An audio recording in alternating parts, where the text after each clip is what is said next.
ကျွန်တော် presentation တစ်ခုလုပ်ရင်ဖြစ်ဖြစ်လေတစ်ခုကျွန်တော်တခါလေးပြောပြီးတချင်းဖြစ်တယ်ကိုပြောလိုက်တဲ့ຢာတခြားသူရောက်သွားခြင်းပါဆိုတခြားသူကကိုတန်းရှင်းပေးထားတယ်ချိန်နေပေးထားတယ်ပေါ့နော်အဲ့ဒီအတွက်ကျွန်တော်ခေါင်းစဉ်တစ်ခုရွေးလိုက်တယ်အဲ့ခေါင်းစဉ်ကပြီးလဲဆိုတော့နှစ်ခုကိုဆက်ဆက်လိုက်တယ်ပေါ့နော်သတင်းတစ်ခုရယ် movie တစ်ခုရယ်သတင်းကတော့ကျွန်တော်တို့ဘဝလွန်တာလည်းပတ်သက်ပြီးတော့အခုကျွန်တော်တို့အသက်အရွယ်ရနောက်လာမယ့်10နှစ်မှာကျွန်တော်တို့ weight ကိုမထိန်းဘူးဆိုရင်ကျွန်တော်တို့က weight ကကျွန်တော်သိကြတယ်ကျွန်တော်ဘဝလွန်တာကိုခံစားရတော့မှာအဲ့ကြောင့်မို့ကျွန်တော်ဘဝလွန်တာလည်း awareness ဖြစ်သွားတော့ပြီးသွားလို့ဆိုရင်ဘဝနေတဲ့လူကဘယ်လိုမျိုး transformation လုပ်သွားလဲဆိုတာကို movie လေးတစ်ခုရိုက်တာရှိတယ်အဲ့ကြောင့်မို့ကျွန်တော် obesity သတင်းနဲ့ဘဝလွန်တဲ့သတင်းနဲ့ပြီးတော့ဘဝလွန်တာကို body transformation ပြောင်းသွားတဲ့စကားတစ်ခုကိုပေါင်းလိုက်တာပေါ့နော်အဲ့ဒါမျိုးကျွန်တော်ကသတင်းတစ်ပိုင်းရုပ်ရှင်တစ်ကားပေါ့နော်သတင်းတစ်ပိုင်းအဲ့ကျွန်တော်ကဘဝတော့မထိန်းလို့ဘာဖြစ်လာနိုင်လဲဆိုတော့ကျွန်တော်တို့ကဟိုစားနှလုံးယောဂဖြစ်လာမယ်ပြီးသွားလို့ဆိုရင်ဆိုတာသွေးပေါင်ချိန်တိုးသွေးပေါင်ချိန်တိုးတာပေါ့နော်သွေးပေါင်ချိန်တိုးတာဖြစ်လာမယ်ပြီးသွားလို့ဆိုရင်လေဖြတ်လာမယ်စိုးဆုံးကတော့ကျွန်တော်တို့အဲ့လိုမထိန်းနိုင်ပြီးတော့ကျွန်တော်မြန်မာပြည်မှာလေဖြတ်တဲ့ရောလေဖြတ်တာအများဆုံးဖြစ်နေပေါ့လေဖြတ်ပြီးသွားလို့ဆိုရင်ပြန်လဲထူထောင်ရရမ်းခက်တာရမ်းလဲကုန်တယ်အဲ့ဒါကြောင့်မို့ဝါလနာပတ်သက် awareness ပြောင်းကျွန်တော်တခု mention လုပ်လိုက်တယ်ခုနက movie ကိုပြန်သွားမယ်ဆိုရင် movie ကိုပြန်သွားမယ်ဆိုရင် movie ထဲမှာသူကတကယ်အပြင်မှာမင်းသမီးကတကယ်ဝတ်တော့ဖြစ်နေတာသူကတော့သတင်းကြင်ညာသူပေါ့နော်နောက်တော့သူ့ကိုယ်သူပြန်ချဲပြီးတော့သူရုပ်ရှင်တကားရိုက်မယ်ဆိုပြီးတော့သူရုပ်ရှင်တကားရိုက်သူကိုယ်တိုင်ပဲတိုင်တာလုပ်တယ်သူကိုယ်တိုင်ပဲသရုပ်ဆောင်တယ်အဲရုပ်ရှင်ထဲမှာသူကဘယ်လိုခံစားရလဲဆိုတော့သူကအလုံးလက်မဲ့ဖြစ်နေတယ်ရုပ်ရှင်ထဲမှာသူကလုံးလက်မဲ့ဖြစ်နေမိသားစုကလည်းအလုံးလက်မဲ့ဖြစ်တော့မိသားစုကလည်းကြာလာတော့မကြည့်ဘူးတော့နောက်ဆုံးကြီးစားကလည်းသူ့ကိုထားသွားတယ်ထားသွားတဲ့ပြင်ကိုသူကြီးစားတွဲလိုက်တဲ့နောက်တစ်ယောက်ကသူ့ရဲ့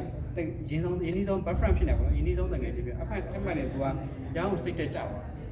ညာစိတ်တက်ကြပြီးတော့သူဒီတိုင်းဝမ်နဲ့ looking ရသွားမယ်သူချားနေရရောက်သွားတယ်ရောက်ချားနေရမှာလို့တစ်ခုဝင်လောက်တယ်စားတော့ဆိုင်မှာသူနေတဲ့နေရာရဲ့ဘေးနားမှာပါရှိတယ်ဆိုတော့ boxing class ရှိတယ်အဲ boxing class မှာသူကဟိုစား professional boxer အဲ့မှာ trainer လုပ်နေတယ်အဲ့ဒီသူနဲ့စုံပြီးတော့သူအဲ့ weight short တဲ့အနေနဲ့ပေါ့နော်သူအဲ့ low weight ထိုးတယ်အဝိတ်လေ့ကျင့်တယ်သူဘယ်လိုဖြစ်လာလဲဆိုတော့သူ့ပေါ်ရတပြေးကြသွားတ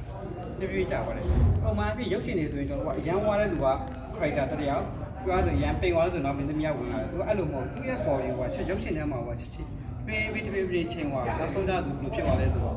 ရန်တယ်သွားရန်တယ်တော့ပါပြီသူ့ရဲ့ဟိုစား develop ဖြစ်နေတဲ့စိတ်ပါရန်အနေ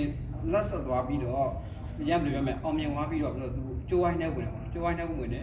ပြီးတော့သူလက်ဝိတ်ထိုးတယ်နောက်ဆုံး champion လုပွဲမှာchampion လုပွဲထိရောက်သွားတယ်ဒါပေမဲ့သူရှုံးသွားတယ်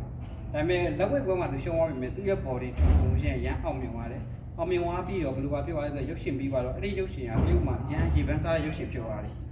အဲ့ဒါကျွန်တော်ပြောကြအောင်နှစ်ခုကိုကျွန်တော်ပြန်ပြီးတော့ recap လုပ်မယ်ဆိုရင်ကျွန်တော်အဝါလွန်တာကျွန်တော်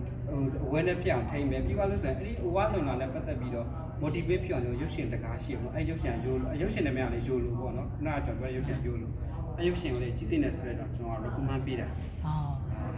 အဲ့ဒါမို့ကျွန်တော်ရဲ့ presentation ဒီမှာပဲစောင့်တက်ပါနော်ကျွန်တော်အကြံပေးလို့ရလားဟိုတိုက်တယ်ကပါလဲကျွန်တော်တိုက်တယ်ကတရင်တစ်ပုတ်ရုပ်ရှင်တကားအမှန်တကယ်ဟိုhealthy lifestyle လားပါအဲ့တခုနဲ့ title ပေးလိုက်မှာကွာအဲ့ဒါမှမင်းအောင် title ကအဲ့ healthy lifestyle မှာဥပမာပြော healthy lifestyle title ကအဲ့ဒါဆိုလို့ရှိရင် Agenda 1မှာကျတော့ဒီ news ကြောင်းပြောမယ် Agenda 2မှာကျတော့ဒီရုပ်ရှင်ကားကိုပြောမယ်ပြီးမှ summarize လုပ်မယ်ပြီးနောက်ဆုံးကျမှ recap နဲ့ချုပ်မယ် summarize မှာမင်းအောင်ဒီနှစ်ခုကိုပေါင်းလို့ရတယ်ကွာအဲ့တော့ title ကတော့တစ်ကြောင်းနဲ့ဖြစ်အောင်ပါဘောနော်အင်္ဂလိပ်စာဆိုလို့ရှိရင်လည်း